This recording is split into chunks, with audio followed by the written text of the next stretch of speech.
세 번째 시간입니다. 오늘 또 이렇게 온라인으로 함께 하시는 모든 분들을 환영하고요. 제가 한번 기도하고 오늘 모임 시작하도록 하겠습니다. 제가 한번 기도하겠습니다. 하나님 아버지, 오늘도 저희들을 불러주시고 특별히 이렇게 추운 날씨 가운데에도 하나님의 말씀을 함께 봉독하고 또 읽고 나누게 해주심을 감사합니다. 오늘 주신 말씀이 우리의 삶에 기쁨이 되고 힘이 되고 위로가 되게 해 주시고 이 말씀 붙잡고 오늘 하루도 잘 마무리할 수 있도록 하나님 우리와 함께하여 주시옵소서. 이 대림절의 시간을 그냥 흘려보내는 것이 아니라 말씀과 함께 기도와 함께 주님을 기대하고 또 우리의 삶 가운데 오실 예수님을 소망하며 살아가는 그런 귀한 대림절 되게 하여 주시옵소서. 오늘 이 시간도 함께하여 주실 줄 믿사오며 귀하신 우리 구주 예수님의 이름으로 기도드리옵나이다. 아멘. 아멘. 네, 오늘 이제 세 번째 시간인데요. 온라인으로도 많은 분들이 함께 해주셔서 감사하게 더 잘 진행되고 있는 것 같습니다. 오늘 함께 나누게 될 말씀은요, 히브리서 5장에서 6장, 또 잠언 7장에서 9장까지의 말씀을 함께 또 살펴보고 또 함께 기도하는 시간을 가져보도록 하겠습니다. 먼저는 히브리서 5장에서 6장 말씀 같이 살펴보도록 하겠습니다. 네, 히브리서 5장 6장 말씀인데요.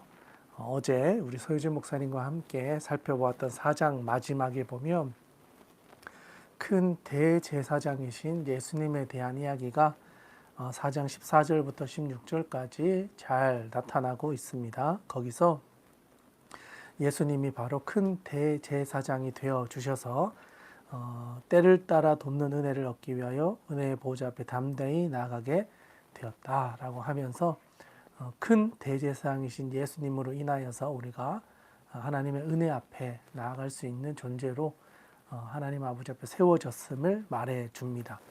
그 내용이 이어서 5장 1절부터 10절까지 계속되는데요. 큰 대제사장이신 예수님, 근데 이게 어떤 의미냐라는 것을 설명하는데 5장 1절에 보면 대제사장마다 사람 가운데서 택한 자이므로 하나님께 속한 일에 사람을 위하여 예물과 속지 않은 제사를 드리게 하나니 그가 무식하고 미혹된 자를 능히 용납할 수 있는 것은 자기도 연약에 휩싸여 있음이라 라고 하면서 대제사장이 하는 역할이 뭐냐? 바로 죄를 속하게 하는 거다. 그런데 인간의 대표자로 세워졌기 때문에 지금까지 세워졌던 대제사장들은 연약함에 휩싸여 있다. 연약하지만 그 일을 감당했다라는 거죠. 4절에도 가보시면 이 존귀는 아무도 스스로 취하지 못하고 오직 아론과 같이 하나님의 부르심을 받은 자라야 할 것이니라 라고 하면서 이런 대제사장은 아론과 같이 세워진 사람들, 하나님께서 불러서 구별하여 세운 사람들을 통하여 진행되어져 왔다. 그런데 5절에 또한 이와 같이 그리스도께서 대제사장 되심도 스스로 영광을 취하심이 아니요 오직 말씀하시니가 그에게 이르시되 너는 내 아들이니 내가 오늘 너를 낳았도다 하셨고 라고 하면서 이제는 그 대제사장의 역할이 아론에게서 이제는 그리스도로 바뀌어졌음을 말합니다.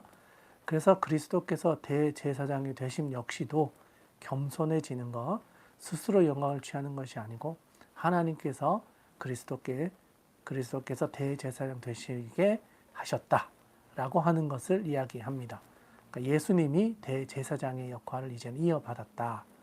그리고 6절에 보면 또한 이와 같이 다른 데서 말씀하시되 내가 영원히 멜기세덱의 반차를 따르는 제사장이라 하셨으니 라고 하면서 아브라함 때에 있었던 멜기세덱의 그 계보가 쭉 이어져서 대제사장으로 이어지고 아론에서 이제는 예수 그리스도의 계로까지 연결되어지고 있는 그 역사성을 이야기해 줍니다.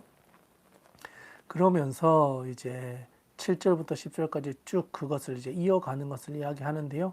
마지막 10절에 보면 하나님께 멜기세덱의 반차를 따른 대제사장이라 칭하심을 받으셨느니라. 아멘. 그러니까 이제 아브라함 때 있었던 멜기세덱의 그 이어지는 계보가 예수님에게까지 이어져서 대제사장임을 하나님께서 그에게 대제사장이라고 칭함을 받게 하셨다라고 하는 것을 말합니다. 그러니까 좀 정리해 보면요, 이제는 하나님과 인간 사이의 죄를 사해 주던 역할이 예전엔 대제사장이 중심이 되어서 했고 주로 아론을 통해서 일이 진행되어져 왔었는데 이제는 예수 그리스도에게로 바뀌어지게 되었고 하나님께서도 이제는 예수 그리스도가 바로 그 대제사장이 되게 하셨다라는 사실을 우리에게 다시 한번 알려주고 있습니다. 네, 그리고 이제 11절부터 14절 내용인데요. 여기서는 히브리 성도들에게 이제 영적으로 무지해진 것에 대한 책망을 하면서 신앙의 성장에 대한 권면의 말씀을 해주고 있습니다. 11절에 보시면 멜기세덱에 관하여는 우리가 할 말이 많으나 너희가 듣는 것이 둔함으로 설명하기 어려우니라. 그러니까 분명히 아브라함 때부터 있었던 이런 역사적인 또 성경에 대한 이야기를 다 해주었지만 너희가 어리석어서 또는 너희가 듣는 것이 둔하여서 이제 이해하지 못하고 있는 상황에 놓여져 있구나라고 하면서 영적인 그 아기와 같은 모습을 책망하고 있다. 그렇게 볼 수가 있겠습니다. 그래서 12절부터 13, 14절의 내용도 보면요. 먼저 12절에 보면 때가 오래되었으므로 너희가 마땅히 선생이 되었을 터인데, 그러니까 자라서 가르치는 자가 되어 있어야 하는데 너희가 다시 하나님의 말씀에 초보에 대하여 누구에게서 가르침을 받아야 할 처지이니, 그러니까 가르쳐야 될 사람들이 배워야 될 상황에 가 있다는 거예요. 배워야 돼야 돼. 그러다 보니까 단단한 음식은 못 먹고 젖이나 먹어야 할 자가 되었도다. 히브리 성도들이 믿음의 성장을 하지 못한 거죠. 오히려 퇴보를 해서 어린아이와 같은 존재로 바뀌어져 있는 것을 지적합니다. 그래서 13절에서 이는 젖을 먹는 자마다 어린아이니 의의 말씀을 경험하지 못한 자요. 그러니까 젖을 먹는 위치에 가 있었다라는 건 결국 어린아이 같다. 근데 이 어린아이는 뭐냐? 하나님의 의의 말씀을 경험하지 못하고 살아가고 있다. 그러니까 하나님의 말씀을 받아도 소화해내지 못하고 그렇게 살아가지 못하고 배워야 되는 존재로 살아가고 있는 성도들을 향한 책망이라고 볼 수 있는 거죠. 그러니까 그런 사람들에게 요청하는 게 14절인 거죠. 단단한 음식은 장성한 자의 것이니 그들은 지각을 사용함으로 연단을 받아 선악을 분별하는 자들이니라. 아멘. 그러니까 성도들에게요, 젖을 먹는 아이와 같은 인생이 아니라 이제는 단단한 음식을 소화할 수 있는 장성한 자와 같이 되어져야 하고 그들을 지각을 사용함으로 연단을 받아서 선악을 분별하는 사람들이다라고 설명을 하고 있는 겁니다. 그러니까 성장한다는 것, 잘한다는 것, 가르치는 자가 된다는 것은요, 지각을 사용해서 연단을 받는 거예요. 우리의 지정의를 사용해서 우리가 살아가면서 경험하게 되는 많은 어려움들을 잘 이겨내는 거죠. 견뎌내는 거고 통과해내고 또는 돌파해내야 되는 거죠. 그러면서 선악을 분별할 수 있는 통찰력을 가지게 된다. 그게 바로 장성한 자, 단단한 음식을 소화할 수 있는 사람, 가르칠 수 있는 사람이다 라고 하는 것을 말해주고 있습니다. 그렇기 때문에 이제 6장으로 넘어가게 되는데 6장에서는 이 장성한 자가 어떤 삶을 살아야 되는지에 대해서 좀 더 구체적으로 설명을 하고 있는 겁니다. 6장 1절에 보시면 그러므로 우리가 그리스도의 도의 초보를 버리고 죽은 행실을 회개함과 하나님께 대한 신앙과 2절에 세례들과 안수와 죽은 자의 부활과 영원한 심판에 관한 교훈의 터를 다시 닦지 말고 완전한 대로 나아갈지니라. 아멘. 그러니까 어린아이와 같은 초보의 그런 젖을 먹어야 되는 그런 신앙의 삶을 살아가고 있는 성도들에게 이제는 그것에서부터 떠나라는 거예요. 그리스도 도의 초보를 버려라. 이제 너희는 애들이 아니라는 거예요. 자라서 장성한 자와 같이 살아가야 된다. 그렇기 때문에 어떻게 버리는지를 보면 죽은 행실, 회개함, 하나님께 대한 신앙, 세례들, 안수, 죽은 자의 부활과 영원한 심판에 관한 교훈의 틀을 다시 닦지 말고 완전한 대로 나아갈지니라 라고 하면서 이상한 대로 가지 말고 이미 너희가 배웠던 것들을 다시 한번 기억해서 오히려 사도 바울이 또는 예수님의 제자들이 가르쳐 주었던 그 복음의 그 길을 따라가라 라고 하는 것을 말합니다. 조금 더 쉽게 이야기하면요, 배교하지 말 것을 당부하는 거예요. 너희가 지금까지 복음을 들었고 그 복음으로 살아왔고 그렇게 살아가기로 노력해 왔는데 이제 와서 왜 과거로 또는 다른 복음으로 돌아가려고 하는가를 말하고 있는 겁니다. 그래서 오히려 알고 있는 것들, 하나님이 주신 것들을 잘 지켜가라, 배교하지 마라 라고 하는 것을 말하는 것이죠. 그렇기 때문에 4절, 5절, 6절에 가보시면 한번 빛을 받고 하늘의 은사를 맛보고 성령에 참여한 바 되고 하나님의 선한 말씀과 내세의 능력을 맛보고도 타락한 자들은 다시 새롭게 하여 회개하게 할 수 없나니 이는 그들이 하나님의 아들을 다시 십자가에 못 박아 드러내놓고 욕되게 함이라. 아멘. 그러니까 이게 배교하는 것에 대한 경고의 말씀인 거거든요. 하나님이 내 삶의 주인 되심을 고백하고 예수 그리스도를 따르겠다라고 해놓고는 딴 길로 가버리고 또 타락한 자들과 같이 가버리게 된다는 겁니다.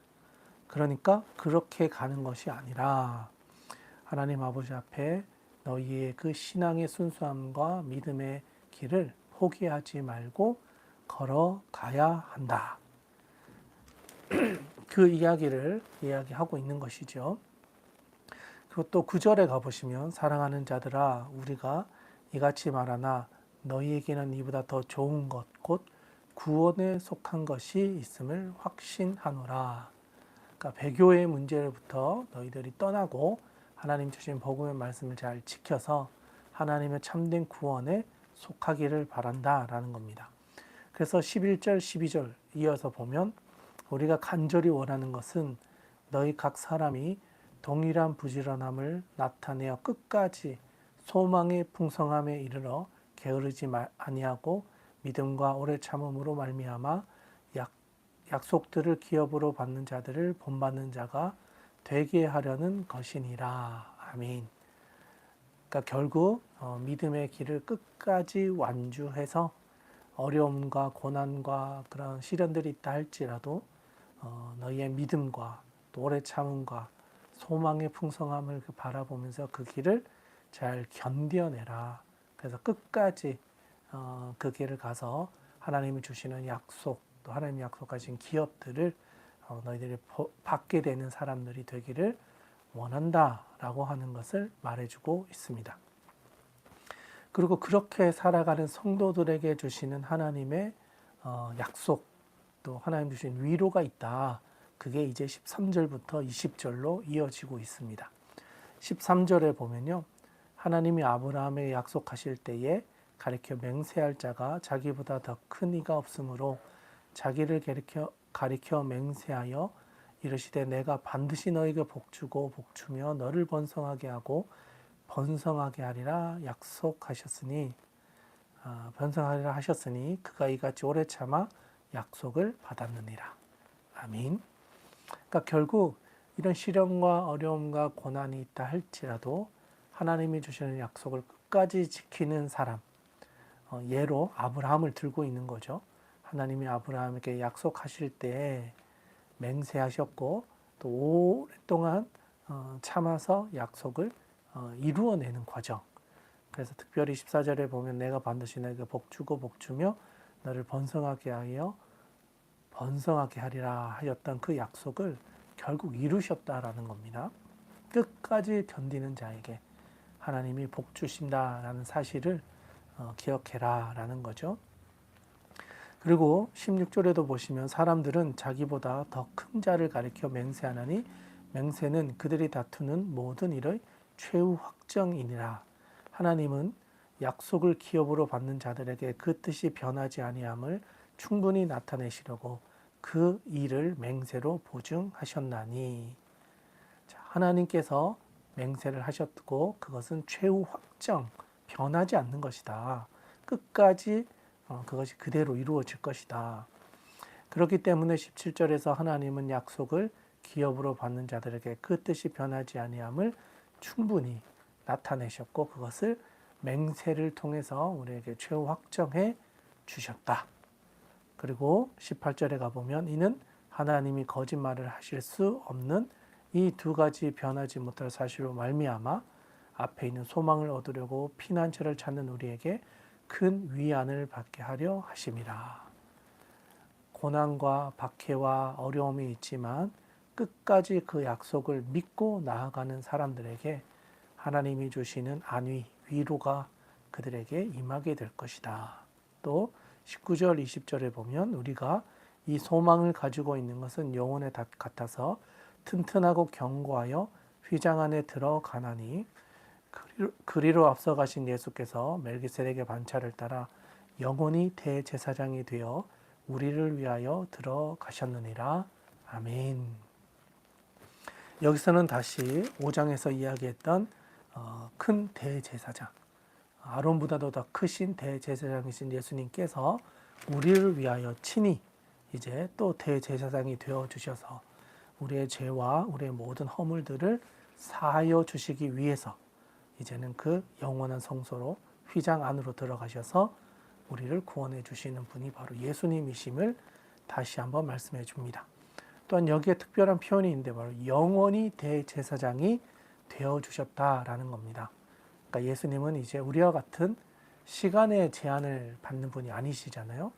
태초부터 계셨고 과거에도 계셨고 지금도 계시고 앞으로도 또 미래 오실 분이시잖아요. 그 영원히 살아계시는 대제사장 역할을 하시는 예수 그리스도가 계시기 때문에 우리의 모든 죄는 사해지게 될 것이다. 그리고 그것을 믿는 것, 성도들에게 주시는 소망을 가지고 살아가는 것, 그렇게 살아가는 사람들에게 하나님께서 우리의 삶의 주인이 되어주시고 위로해 주시고 안위해 주시고 복을 주시는 그 하나님의 은혜를 너희가 잊지 말아라. 그렇기 때문에 배교하는 또는 고난과 시련과 역경으로 인하여 믿음을 버리려고 하는 이들에게 다시 한번 고면하면서 끝까지 믿음을 지키고 살아갈 것을 당부하고 있는 내용이 오늘 우리가 살펴보았던 이브리서 5장과 6장의 내용이다라고 할 수가 있겠습니다. 네, 여기까지 잘 따라오고 계신가요? 네, 이브리서 5장, 6장 살펴보았고요. 이제 잠언으로 한번 넘어가 보도록 하겠습니다. 잠언이고요. 오늘 잠언은 7, 8, 9장 세 장인데요. 계속해서 7장, 잠언 7장으로 한번 넘어가 보도록 하겠습니다. 네, 잠언 1장부터 6장 내용 기억하십니까? 네, 다들 기억하고 계실 거라고 생각하고요. 제가 첫날 이야기했던 구조에서 잠언은 크게 왜 솔로몬, 제1 솔로몬, 제2 솔로몬, 제3 솔로몬으로 이루어져 있다라고 이야기를 했던 거 기억하실 거라고 믿습니다. 네, 그 내용이 오늘 9장으로 이루어진 첫 번째 제1 솔로몬의 잠언이 끝나게 됩니다. 그래서 7, 8, 9까지 하면요. 첫 번째 솔로몬의 잠언이다 하고 시작된 첫 번째 분량이 끝이 나고 10장부터는 이제 제2 솔로몬이라고 하는 두 번째 솔로몬의 책이 묶음집이 이제 이어지게 된다는 것을 먼저 말씀드리면서 제1 잠언의 마지막 부분이 오늘의 내용이다. 7, 8, 9, 1, 2, 3, 4, 5, 6, 7, 8, 9 이렇게 세 개 구조로 우리가 이어져 내려가고 있다는 것을 보면서 이제 7장으로 한번 들어가 보도록 하겠습니다. 네, 7장 들어가면서 동일하게 반복되어지는 표현이 있는데요. 바로 내 아들아 라고 하는 단어로부터 시작합니다. 네, 우리 6장도 그렇고 5장도 그렇고 3장, 4장, 네, 2장 보면 다 내 아들아, 아들들아 이렇게 계속해서 표현들이 이어지면서 이 권면의 말씀은 나의 자녀에게 사랑하는 아들과 딸들에게 주는 메시지다 라고 하는 단순히 혹독한 말씀이 아니라 사랑하는 아버지가 부모가 자녀에게 주는 교훈이라는 것을 말해줍니다. 특별히 7장 전체에서는요, 음녀에 대한 경고, 음녀에게 빠지지 말라라고 하는 내용이 7장 전체에 나타나고 있습니다. 그래서 지혜로운 사람들 또는 지혜자가 경계해야 할 일들 중에 하나가 바로 이 음녀, 음란함에 빠지는 것에 대한 경고라는 것을 우리에게 말해주고 있는데요. 먼저 1절부터 5절까지 내용을 보면 이제 전체적인 내용이 어떤 건지 말해주는데 제가 한번 읽어드립니다. 내 아들아 내 말을 지키며 내 계명을 간직하라.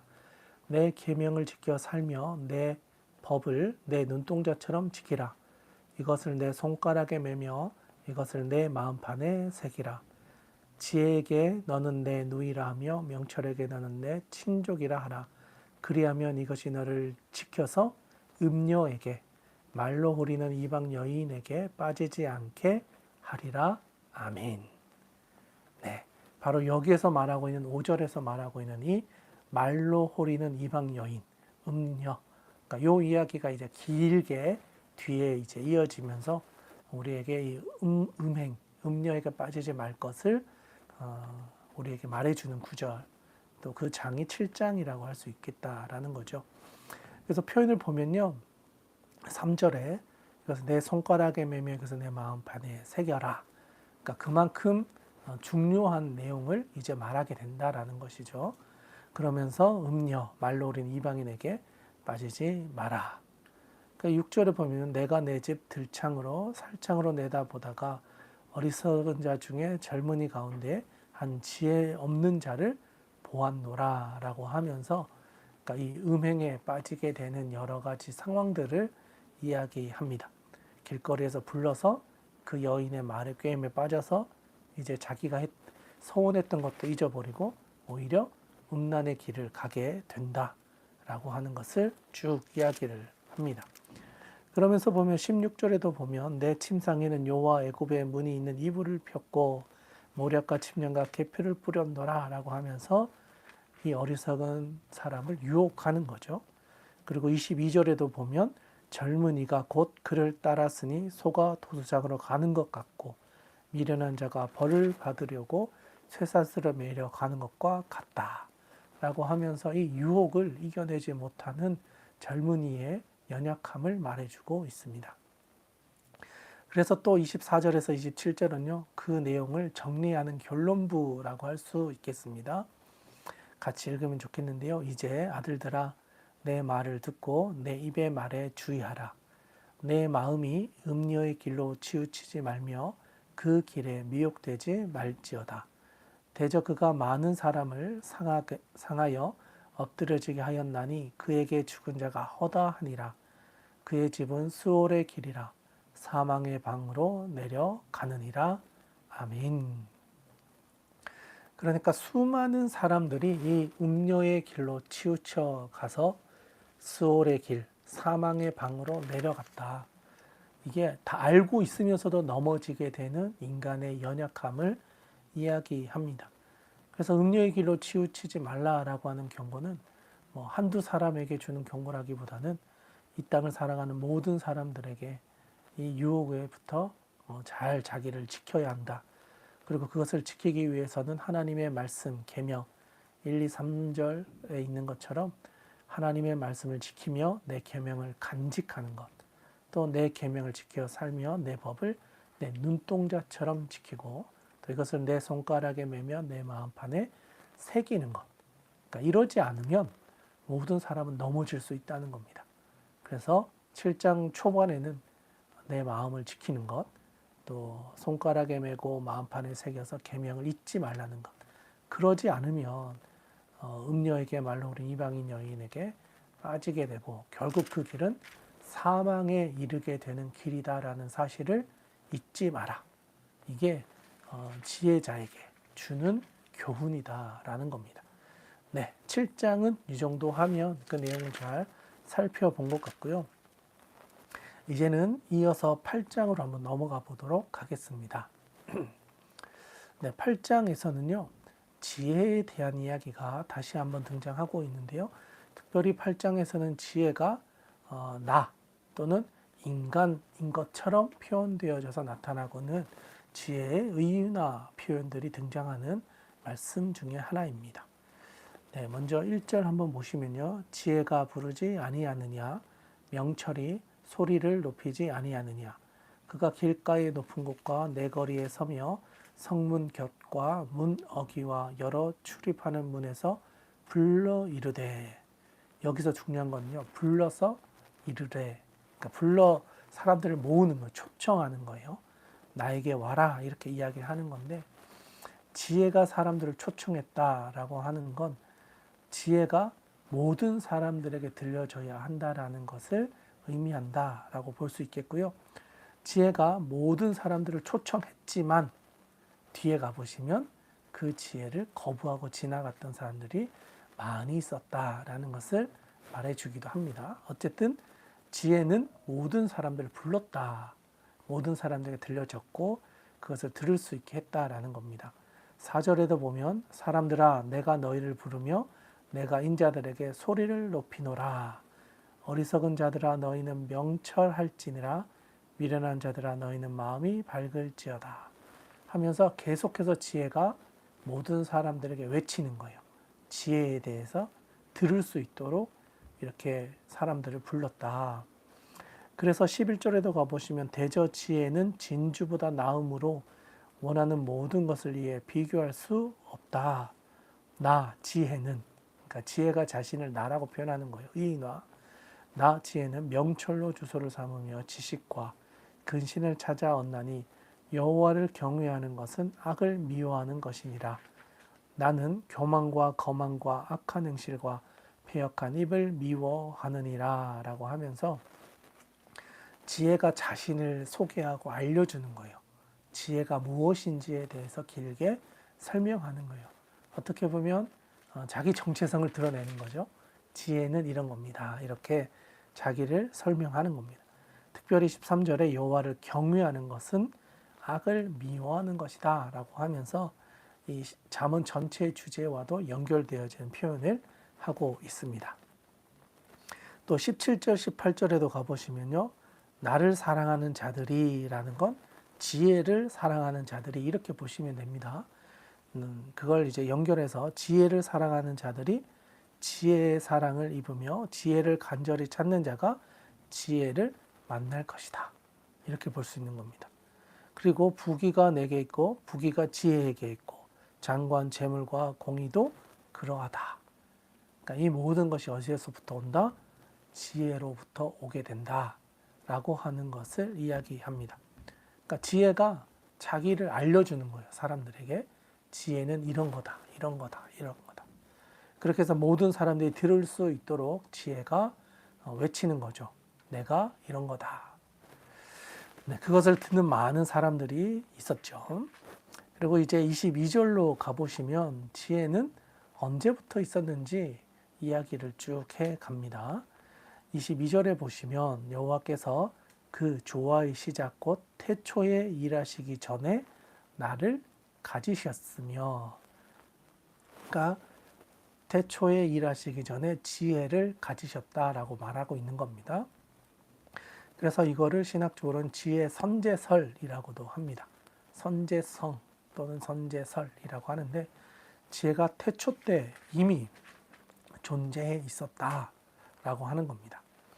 또 23절에도 보시면 만세 전부터 태초부터 땅이 생기기 전부터 내가 세움을 받았나니, 그러면서 쭉 이제 여러 번 반복되는 게 내가 이미 났으며 내가 이미 났으며 내가 거기 있었고 하면서 지혜가 태초에 천지 창조할 그 시기 이전부터도 있어 왔던 것이다 라고 하는 것을 여러 번 강조합니다. 그러면서 좀 재밌는 표현이 있는데요. 30절, 31절, 특별히 30절 한번 같이 읽어보면 좋겠는데요. 내가 그 곁에 있어서 창조자가 되어 날마다 그의 기뻐하신 바가 되었으며 항상 그 앞에서 즐거워하였으며, 그러니까 창조의 그 사역에 지혜도 함께 했고 하나님 앞에서 그것을 함께 즐거워했다라는 표현이 등장하고 있습니다. 그러니까 지혜의 자기의 어떤 역할, 지혜의 사명, 또 자기가 그것을 하나님의 천지 창조의 사역을 함께 했던 것에 대한 기쁨을 우리에게 보여주고 있다라고 하는 것입니다. 그리고 이제 32절부터 36절에도 보면 아들들아 이제 내게 들으라. 여기서 내게 들으라는 건 지혜에게 들으라 이런 표현이에요. 아들들아 이제 지혜에게 들으라. 나의 도를 지키는 자가 복이 있느니라. 훈계를 들어서 지혜를 얻으라. 그것을 버리지 말라. 누구든지 내게 들으며 날마다 내 문 곁에 기다리며 문설주 옆에서 기다리는 자는 복이 있나니 대저 나를 얻는 자는 생명을 얻고 지혜를 얻는 자는 생명을 얻고 여호와께 은총을 얻는 것임이니라. 그러나 나를 잃는 자, 지혜를 잃는 자는 자기의 영혼을 해하는 자라. 나를 미워하는 자는 지혜를 미워하는 자는 사망을 사랑하느니라. 아멘. 그러니까 8장에서는요.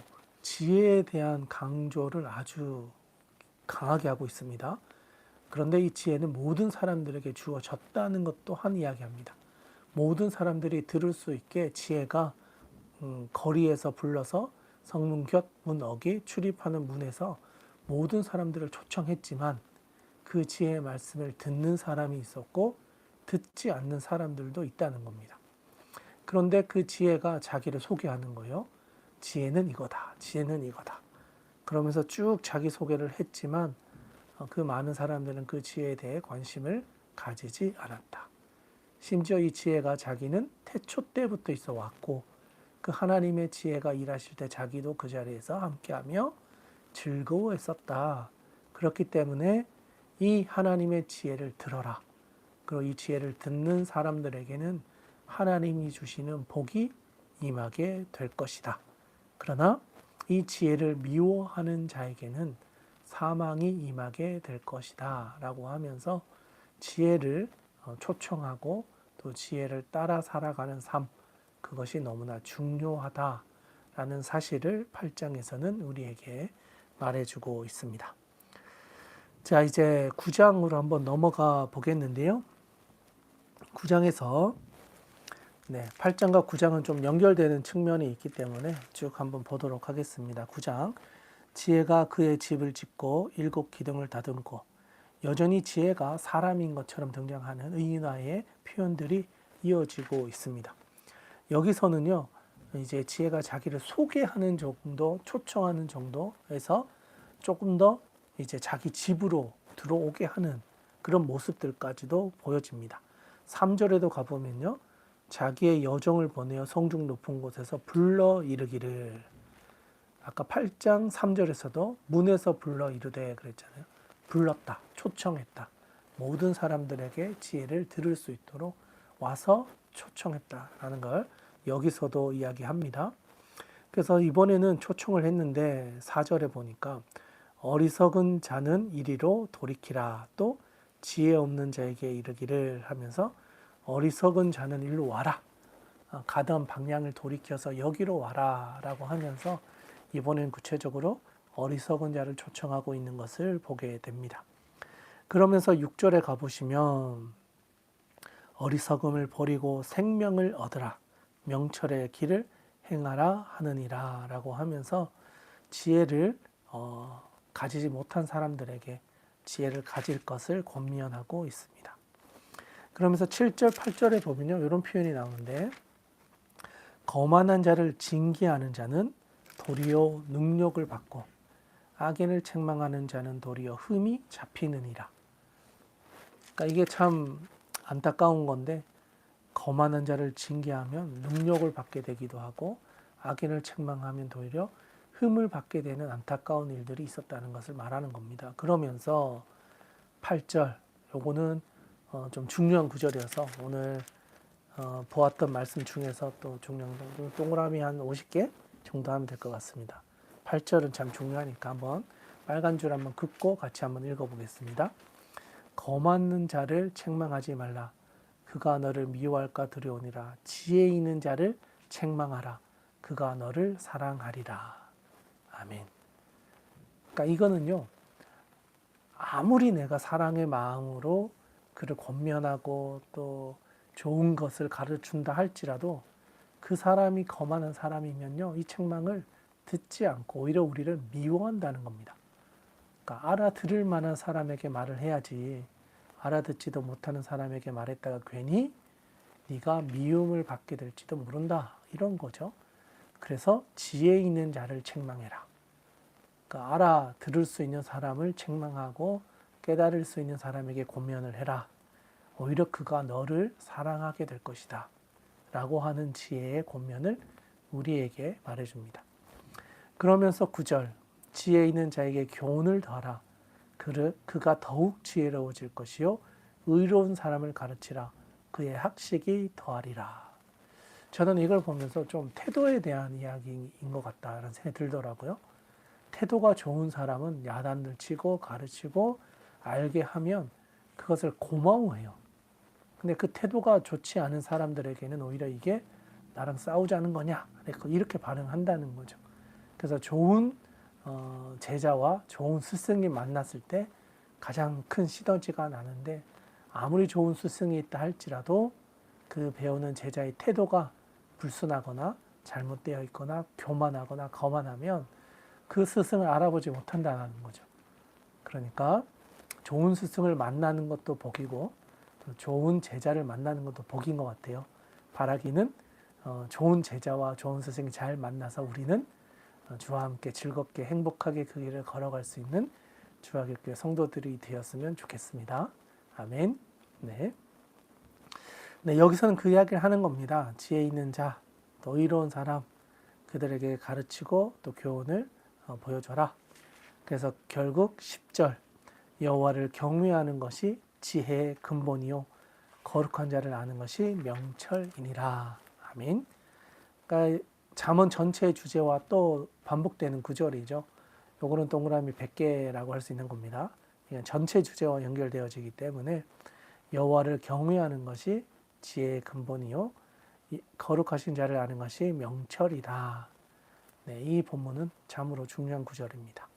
나 지혜로 말미암아 내 날이 많아질 것이요 내 생명의 해가 내게 더하리라. 내가 만일 지혜로우면 그 지혜가 내게 유익할 것이나 내가 만일 거만하면 너 홀로 해를 당하리라. 여기서도 아주 중요한 이야기를 하고 있는데요. 지혜가 너에게 유익한데 거만하면 도와줄 사람도 없고 결국 그 어려움을 당할 때 혼자서 그 해를 견뎌내야 된다. 조금 더 풀어서 이야기하면요. 네 주변에 사람이 없을 거다라는 거예요. 지혜를 가지고 살아가는 사람들 주변에는 하나님이 붙여주신 동력자들, 함께하는 이들이 있을 텐데 거만하고 교만하면 내 주변의 사람들이 네가 해를 당할 때 너를 도와주지 않게 된다라고 하는 것을 말해줍니다. 네, 여기까지가 1절부터 12절까지가 지혜가 사람들을 초대하는 것이었다면요.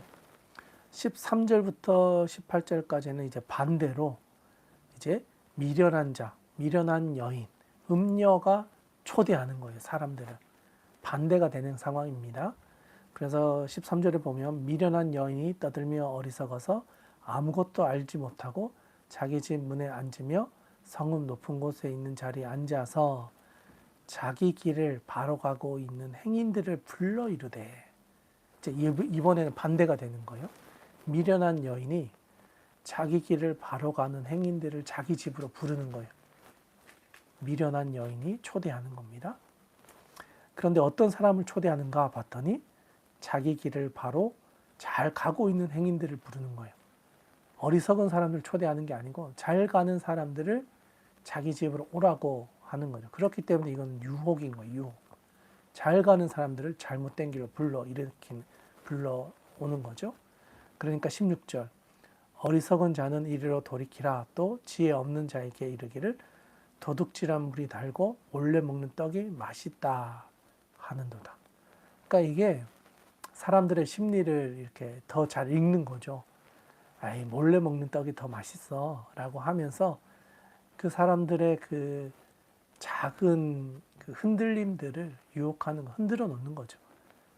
그러면서 어리석은 자는 이리로 돌이키라. 또 지혜 없는 자에게 이르기를 도둑질한 물이 달고 몰래 먹는 떡이 맛있다 하면서 그 사람들을 자기 집으로 초대하는데, 그 초대가 결국 어떻게 되는 거냐면 18절에 오직 그 어리석은 자는 죽은 자들이 거기 있는 것과 그의 객들이 수올 깊은 곳에 있는 것을 알지 못하느니라. 그러니까 그 초대를 따라가게 되면요, 죽은 자들이 있는 곳과 같이 되고 결국 수올 깊은 곳으로 내려가는 길이다라는 사실을 자기도 모르면서 그 사람들을 초대하고 있다는 거예요. 어리석어서 자기가 무슨 말을 하고 있는지도 모르고 있는 거죠. 그래서 미련한 여인, 그 음녀, 또 잘못된 길을 가고 있는 그 길을 자기도 알지 못하면서 다른 사람들도 바른 길을 가지 못하게 하는 결과를 맞이하게 된다. 그렇기 때문에 미련한 여인을 통해서 맞이하게 되는 마지막 결론, 하나님의 복을 누릴 수 없는 인생이 될 것이다 라고 하는 것을 13절부터 18절에서는 우리에게 알려주고 있습니다. 이렇게 해서 잠언 1장부터 시작된 제1 솔로몬의 잠언이 끝이 나게 됩니다. 그래서 9장 18절을 끝으로 제1 솔로몬의 잠언은 끝이 나고요. 이제 10장부터는 두 번째 솔로몬의 잠언이 시작이 되는 것을 보게 됩니다. 그래서 10장 이후에 있는 내용은 내일 또 우리 서유진 목사님과 함께 살펴보기로 하겠습니다. 네, 여기까지 살펴보면요, 오늘 우리가 함께 나누고자 했던 7장, 8장, 9장의 내용을 살펴본 것 같습니다. 7장은 지혜자가 경계해야 할 일들 중에 가장 중요한 것, 음녀의 길, 음행의 길을 피하는 것. 그리고 피하기 위해서는 내 손가락에 하나님의 말씀을 또 내 마음판에 새기는 것을 우리가 잘 해야 된다. 그래서 사망의 길로 따라가지 않게 해야 된다. 또 8장, 9장에서는 지혜에 대한 이야기를 길게 했는데요. 결국 지혜가 우리를 초청했을 때 지혜를 따라 듣고 그 길을 걸어갈 때 하나님이 주시는 복을 받아 누리게 될 것이다. 그런데 그 지혜의 부름에 답하는 것이 아니라 미련한 여인의 부름에 우리가 넘어가게 된다면 비록 우리가 바른 길을 가고 있었다 할지라도 필경 그 길은 사망의 길이 될 것이고 스올로 내려가게 된다는 것을 잊지 마라. 그렇기 때문에 지혜의 길을 따라 살아가는 인생, 그것이야말로 우리가 이 솔로몬의 잠언 제1잠언에서 우리에게 알려주는 지혜의 길이다라는 사실을 우리가 오늘 말씀을 통해서 보게 된 것 같습니다. 네, 오늘 전체 내용들 다시 한번 마음판에 새기시면서요, 또 히브리서와 잠언의 말씀이 오늘을 살아가는 여러분들에게 주시는 말씀 펀치, 하나님의 말씀이 되어서 그 말씀 붙잡고 살아갈 때 그 순간순간에 그 말씀이 생각이 나서 그 어려움과 또 그 고민들을 떨쳐낼 수 있는 그런 힘을 여러분의 삶에서 경험할 수 있기를 주님의 이름으로 축복합니다. 제가 한번 기도하고 오늘 모임을 마치도록 하겠습니다. 하나님 아버지, 오늘도 참 감사합니다. 추운 날씨 가운데 분주한 삶의 자리 가운데서 이렇게 하나님의 음성을 듣고 또 하나님의 말씀을 살피며 우리가 잘 가고 있는지를 돌아봅니다. 하나님의 말씀을 따라 살아가는 주하길교회 모든 성도들 위해 또 온라인으로 함께하는 모든 이들 위해 하나님 함께해 주셔서 하나님이 주시는 지혜를 따라 살아가는 인생 되게 해 주시고 그 지혜가 주는 유익들, 하나님의 복을 받아 누리고 또 나눌 수 있는 넉넉한 마음을 가진 저희들이 되게 하여 주시옵소서. 비록 어려움을 당하는 상황 가운데 있다 할지라도 그곳에서 주님을 붙잡고 소망을 가지며 믿음으로 그 문제들을 이겨낼 수 있는 굳건한 믿음의 사람으로 우리 모두가 세워지게 하여 주시옵소서. 오늘 하루도 주와 함께 잘 마무리하고 주님 주시는 새로운 생명으로 새 하루를 시작할 수 있도록, 또한 이 대림절의 시간을 잘 기다리며 보낼 수 있도록 주님 우리와 함께하여 주시옵소서. 하나님께서 오늘도 함께해 주심을 감사하며 귀하신 우리 구주 예수님의 이름으로 기도드리옵나이다. 아멘. 네, 그럼 이제 내일 서유진 목사님과 함께 다음 말씀으로 함께 찾아뵙도록 하겠습니다. 수고 많으셨습니다.